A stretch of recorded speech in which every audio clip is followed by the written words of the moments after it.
Welcome to 30 Millionaire Stories. Have you ever seen someone take a step? Not a confident stride, but a hesitant shuffle, trembling, even a bit lost, yet somehow still rendering the entire room silent? Today's story begins with a boy whose feet refuse to obey him, and a waitress who chooses to follow him, even when the music isn't playing. What happens next is more than just a dance. It is a moment that changes how we view leadership, trust, and courage. If you believe that a leader need not walk with unwavering certainty, but simply be someone so trusted that others will follow, then stay until the end of this story. And don't forget to subscribe to 30 Millionaire Stories, where small steps can lead to the extraordinary. It was a windless Friday evening, when the city seemed to pause a heartbeat to listen to its own breath. Inside the Bellamy restaurant, a quiet haven amid the bustle, the strains of classic jazz played like a gentle exhale beneath soft golden lamps. Their warm light pooled across immaculately white tables and glittering glassware. No one was in a hurry. No one was loud. The room retained the sensation of a place where time could be allowed to stop, if only for a moment, as though it concealed something fragile and private. At table number 5, positioned beside a window that framed the night outside in pale yellow streaks, an 8-year-old boy sat folded in on himself, attempting to make his body so small that he might vanish from sight. Jamie, his soft brown hair tousled, said nothing. His shoulders hunched, not from cold or fatigue, but from a wariness that had become habit. His legs, hidden under the white tablecloth, trembled so slightly that only the most observant would notice. Few understood that those legs had betrayed him more than once. Few grasped that standing up, so simple for most, enchained Jamie's heart in fear. He had suffered from dystonia since he first learned to walk. Jamie's steps were never steady. The smallest movement might send his body into a startled tremor. He knew it all too well, and he remembered vividly the day he slipped and fell in the museum, the cold stone floor crushing beneath him, hundreds of eyes widening, then bursts of laughter ringing out. Not malicious laughter exactly, but enough to teach a child to dread the gaze of everyone around. Across the table sat Hayden Voss. His eyes lingered over a glass of red wine as though he were searching for any excuse not to meet the gaze of his son. Everything about him spoke of exacting precision: the dark gray suit, the somber tie, the crisp white shirt sleeves peeking from beneath heavy fabric. The silver watch gleamed under the lamps. He was a successful businessman. Behind him lay costly, mixed-use developments and million-dollar deals that made business magazines gush. But beneath that impeccable exterior was a man all too accustomed to suppression. Hayden ceased being anyone's husband the day the hospital called him to utter final words at his wife's bedside. From that day on, he lost the ability to be a real father. He loved his son. There was no doubt of that. But he loved with silence, a love without words, without visible affection, without caresses or embraces, merely a presence punctually kept.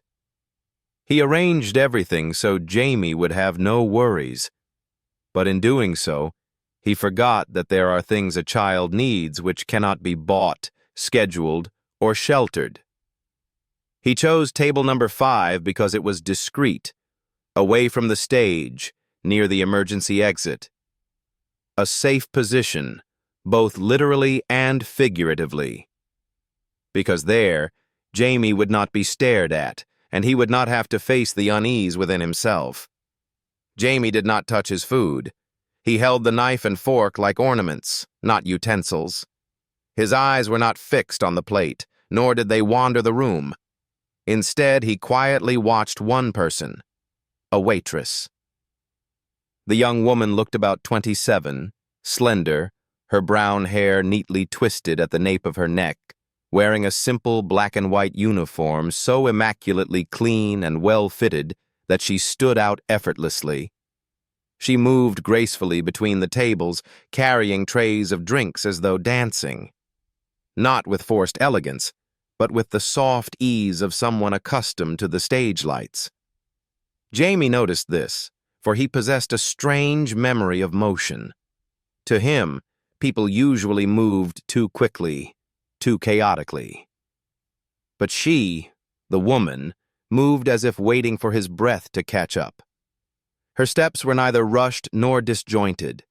They were rhythmic, deliberate. He did not know her name, yet in his mind he called her the listener, because her entire body seemed attuned to hearing him. On the far side of the table, Hayden remained silent. He was used to quiet dinners. He did not feel awkward, believing silence was a way not to hurt one another. Yet what he did not realize was that, in that silence, Jamie was desperately searching for the rhythm to move forward, alone. Jamie's world was always divided. There were places where he was welcomed, places where he had to shrink away. Tonight's room was a blend of both. Beautiful lights, gentle music, yet the chill within him refused to dissipate. Until footsteps, silent, rhythmic, and full of empathy, passed by him. Jamie did not know that tonight would change him. Hayden did not know that in a few minutes, what he believed he had to cling to would be the very thing he must release. The room continued to drift along with the jazz, but something was about to shift. Not a spinning around, but a change in how one person dared to step, and another allowed himself to look. Clara, the woman with her brown hair tied back, a slender figure and eyes that bore the weight of experience, moved quietly among the rows of tables. In her hand, a silver tray held water glasses and napkins, yet her movement was nothing like that of a typical server. It was as light as a breath, soft as flowing water, fluid and bearing a silent rhythm, as if each step she took wove an invisible melody amid the clinking of cutlery and the gentle strains of jazz. Few in the restaurant knew that Clara had once been a dancer, not an amateur, but a shining star in the world of modern dance, a name that had graced large stages under warm spotlights and thunderous applause. But it all ended during one fateful rehearsal, a misstep, the sickening crack of her pelvis, and the doctor's cold verdict. You will never dance as before. No more spotlights, no stage, no music awaited her now. From that moment on, Clara learned to step back, living in silence among a crowd. She did not abandon movement. She merely moved it into unnoticed spaces. She learned to walk more slowly, more lightly, to keep her own heartbeat from roaring too loudly, from disturbing anyone. Yet deep in her eyes, the flame of someone who once lived to spin and leap still burned. That evening, Clara instinctively glided past table number 5. In that fleeting passage, she sensed something pulling her back.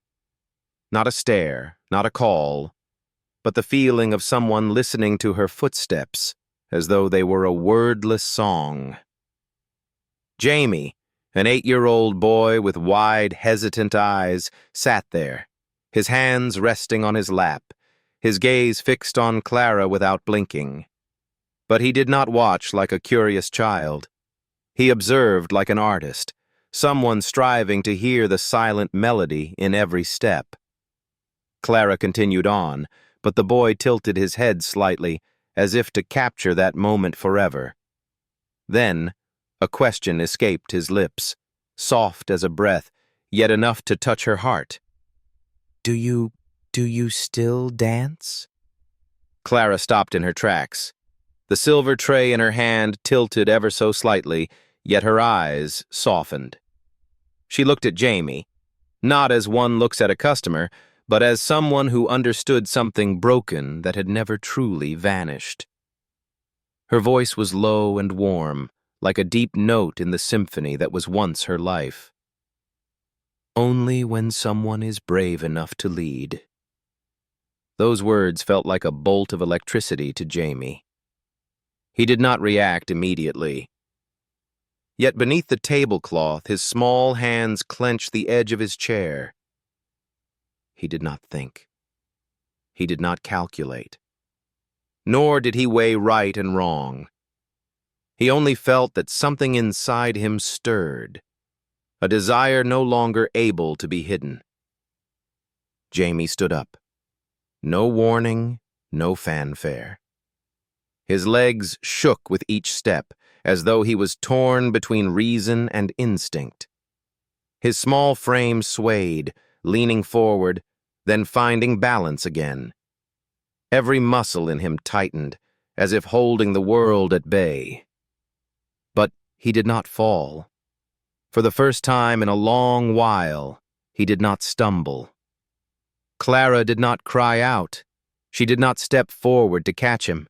She merely stood still, her eyes wide, yet her heart hushed. No one else in the restaurant noticed.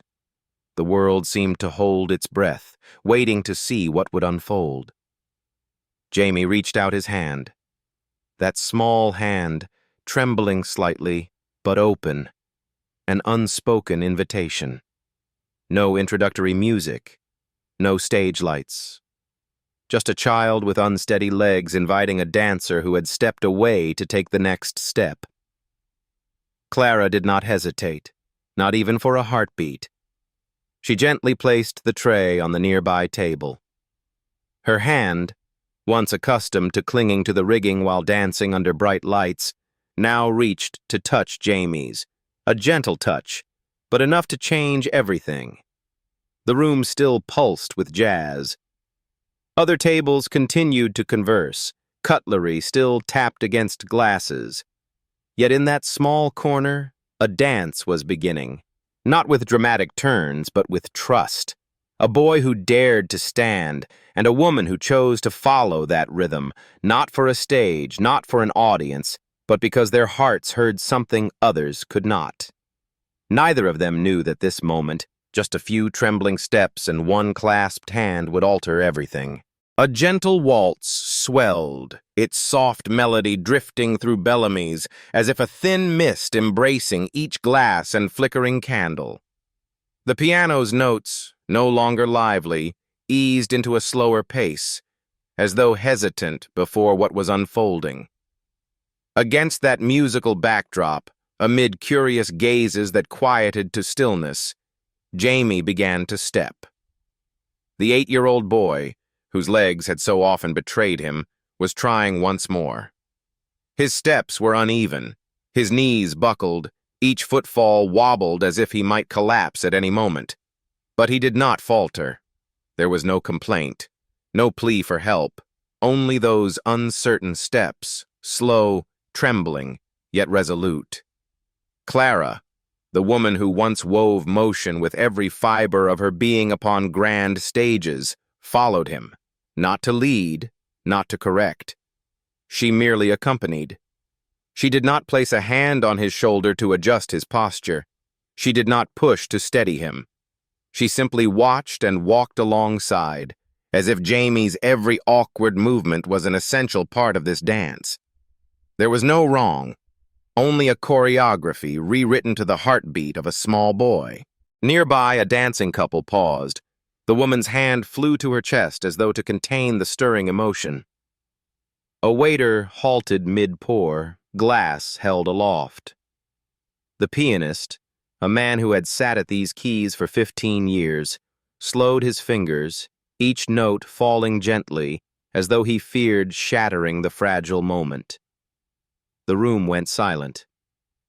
A space that was usually loud and bustling now held its breath. Then a soft laugh broke the stillness. Not loud, not mocking, but enough to ripple through the placid air. Someone chuckled, perhaps from awkwardness, perhaps out of unease at the unfamiliar scene. But Clara did not turn. She did not need to defend Jamie with words. Instead, she gently squeezed his hand. A silent signal. I am still here. Clara's eyes held no pity, Not a trace of sorrow, only a steady presence. She was like a mirror, reflecting Jamie's image without distortion, neither adding nor subtracting. She looked at him as if those unsteady legs were beautiful, worthy of pride. Whenever Jamie swayed, Clara swayed with him. Whenever he was about to fall, she did not catch him, but shifted her weight in that direction to keep his movement seamless, like a gentle wave guiding a small boat through a whirlpool. And so Jamie kept walking. His steps, which at first were a solitary struggle, now became the center of a dance never before written. Each footfall was an unspoken declaration ringing clearly through the silent crowd. I have not given up. I am still trying. Jamie's body glistened with sweat. His shirt back was soaked, his small hand turned cold within Clara's. Yet his eyes shone brightly, not with the light of victory, but with the light of someone who has just overcome an invisible wall he once feared. Each step seemed drawn by sheer will, as though he were rewriting the definition of movement, of effort, of belief. In that moment, Clara was no longer just a waitress. She was not the woman who had abandoned dance, not the one who once fell off the stage. She returned to being herself, a person who lives in motion, who understands that a dance need not be perfect in technique, but must be true in heart. The room became a silent theater. No one raised a phone. No one ate or drank. Every gaze was fixed on those small legs, on the hand gripping Clara's, on the eyes looking up as if seeking something more sacred than mere approval. Jamie stumbled once more. He nearly collapsed. But Clara leaned to steady him, transforming his stumble into a slow, controlled turn. Someone inhaled softly, as if they themselves had been rescued from holding their breath. No cheers erupted, no applause followed. But an emotion spread through the room, silent, profound. Something had been healed in the hearts of everyone present. A child had chosen to stand. A woman had chosen not to let him stand alone. As the music slowed and then fell silent, Jamie stopped. He did not collapse or break into tears. He simply looked up at Clara, his breath ragged, his cheeks flushed. She said nothing, only nodded gently. And in that nod was everything that needed saying. The dance was over. But that moment, the courage in each step, the non-judgmental companionship, the unspoken steadfastness, echoed forever in the minds of all who witnessed it. A dance without a template, needing no rehearsal, only someone brave enough to step, and someone quiet enough to follow. Hayden entered the room just as his son's feet lifted from the familiar ground of timidity. He stopped, not because of the music, not because the space had gone still, but because he saw something he had never imagined in all those years. Jamie was standing. No support needed. No one pulling his hand. No one catching him from behind. He just stood there and walked. Hayden's first impulse was to move. His body nearly lunged forward, as it always had whenever Jamie stumbled in the park or in crowds. But this time, his feet seemed glued to the polished wood floor. He could not move. He could not shout. He could not stop what was happening. Every part of him screamed that his son might fall, could collapse, might be wounded by the stairs or the thin, knife-sharp laughter lurking in the corners of the room. Yet he also knew, by a father's instinct, that if he intervened in that moment, he would lose something far greater than his fear. Hayden remained frozen in the silent room, his hand still resting on the door jamb. His gaze never left his son. Jamie did not look at him. He did not seek the reassurance of his father's eyes. He simply continued forward, step by step, slow but resolute, alongside Clara. It was not Clara leading him. It was Jamie leading himself, and leading her along as well. Memories flashed through Hayden's mind like broken film reels. The times Jamie had locked himself in the bathroom and cried after a failed therapy session. The scribbled drawings he made, always depicting a figure standing, steadfast, facing the crowd. And now that image was unfolding before him, without a single helping hand from his father. When the music ended, when the gazes slowly drifted away and the room returned to its everyday rhythm, Hayden finally exhaled, a long, ragged breath. He turned and left the room, not out of anger or disappointment, but because he knew he could not hold that expression a single moment longer. Something inside him had shattered, and at the same time had been healed. On the drive home, the silence between father and son was no longer as heavy as usual. The air was not thick with unspoken things. Instead, it hung lightly, like two people drifting along a slow river, not needing to swim but still knowing where they were heading. Jamie was the first to break the stillness. His voice was soft but clear. I don't need you to hold my hand as much anymore. Hayden turned, his hand on the wheel tightening unconsciously. His heart skipped a beat. Those words carried no tone of rebellion, no hint of blame or distance. They were simply a statement, light as the breeze, yet sending a tremor through his chest. He swallowed hard, then replied gently, "But you could fall." Jamie turned to look at the window. His reflection was faint in the glass. His eyes did not blink. "I know, but I think I can lead if someone believes in me." It was not a proud declaration, nor a challenge thrown in his father's face. Those words were so soft, they seemed to dissolve into the air. But to Hayden, they weighed as heavily as a vow, a fragile truth, yet undeniable, a promise requiring no proof, yet utterly convincing. He did not answer, not because he did not want to, but because no words could accurately convey what was breaking open in his heart. For the first time, he did not see his son as a child to be protected. He saw a person, independent, courageous, and slowly finding his own voice. The road ahead remained long. There would still be stumbles, long nights, disappointments that could not be avoided. But there would also be Clara. There would be music waiting, and there would be Jamie himself, this boy whose legs wobbled, but whose heart was steadier than anyone Hayden had ever known. Inside Hayden, a door quietly opened. Not because he had changed, but because Jamie had done so first. And in that brief moment, on the way home, where the city lights glowed and every turn led back to home, he knew it was time to stop holding hands and to walk side by side, with trust. No promises needed, no guarantees required. Only a simple faith that sometimes the ones we love most do not need us to go ahead and clear the path, but need us to stand behind them, ready, should they look back, and see that we are still there.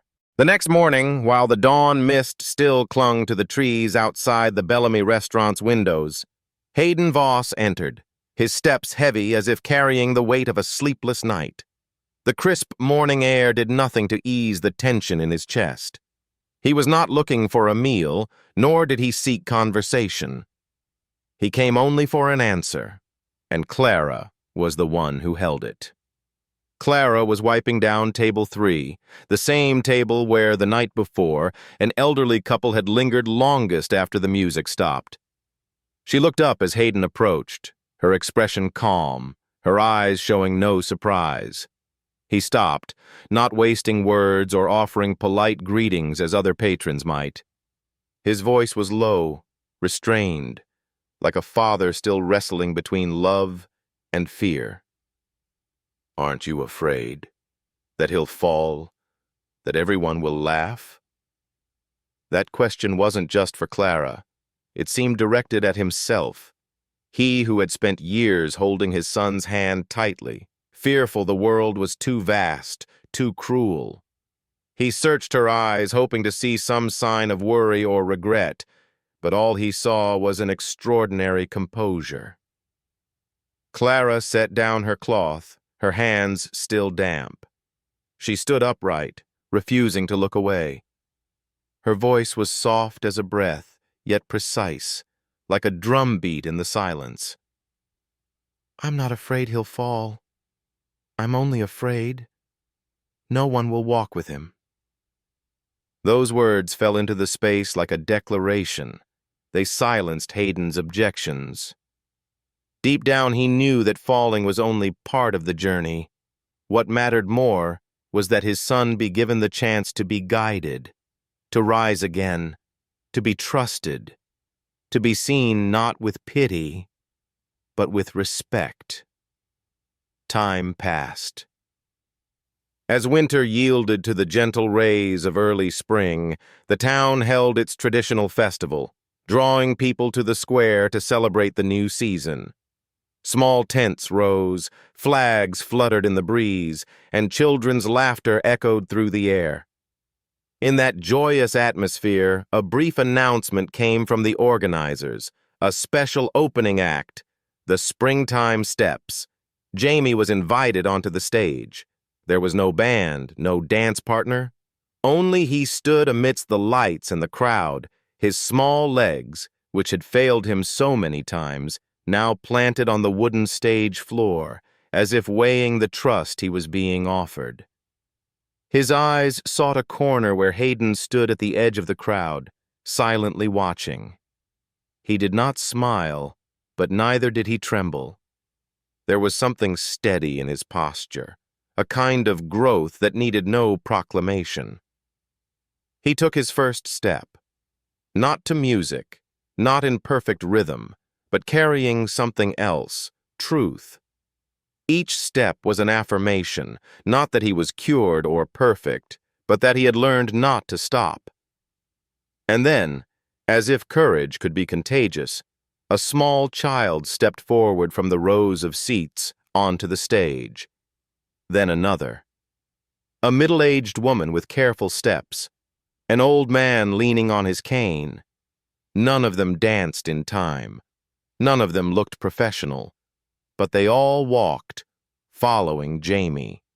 On the stage, he continued, not guiding with gestures, but with faith. Faith that if someone dares to step forward, others will follow. And indeed, the audience no longer remained seated.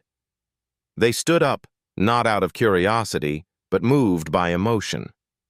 They followed Jamie, not because they were swept away by music, but because they were led by a steadfast heart. Backstage, where the light did not reach, Hayden stood in silence. He no longer saw his son as fragile or in need of protection. Rather, he saw a guide, imperfect in form but unwavering in purpose. He glanced to the side where Clara stood, still holding her serving tray, her eyes fixed on the stage with a subtle yet warm smile. Hayden leaned toward her and whispered, not to her, but to himself. "He isn't dancing. He is leading." There was no thunderous applause, no fireworks. Yet what happened that night changed more than a single performance. It awakened something in the hearts of everyone present about the power of taking a step, even when your legs feel unsteady. About following, not because the leader is strong, but because that leader believes they can. And so the entire room, even as hands trembled, even as feet faltered, chose to follow. Because sometimes the bravest steps don't start with music, but with someone daring to stand up. There are moments when you don't need music or dazzling lights. All you need is someone brave enough to take a step. Not because they're ready, but because they believe that if they don't, no one will. Jamie stepped onto the springtime stage without a dance partner, without any melody guiding him. His legs, which had betrayed him so often, still trembled, still wavered. But this time he didn't move for anyone else. He moved for himself. Each forward step was a quiet declaration, filled with pride. I can. At first, the crowd was silent. No laughter, no applause, only watchful eyes. And then one person rose, then a second. One by one, they began to step forward. No need for perfect rhythm, no requirement for flawless choreography. They moved because they believed in that boy, in something beyond the bounds of perfection. Courage. Backstage, Hayden stood in silence. The father who once feared for his son's safety, who tried to control every step he took, now only watched, no longer shielding, no longer intervening, only pride swelling quietly within him. Clara stood beside him, saying nothing. But in her gaze was the certainty that Jamie had made everyone pause and then move forward. Not by force, but by truth. Hayden whispered softly, his voice almost lost in his breath. He's not dancing. He's leading. And everyone chose to follow, not because of the music, but because their hearts were guided. If you believe that a leader doesn't have to be the strongest, only brave enough to be the first to step forward. Share this story with those you love across America. And don't forget to subscribe to 30 Millionaire Stories, where courageous hearts always have a voice.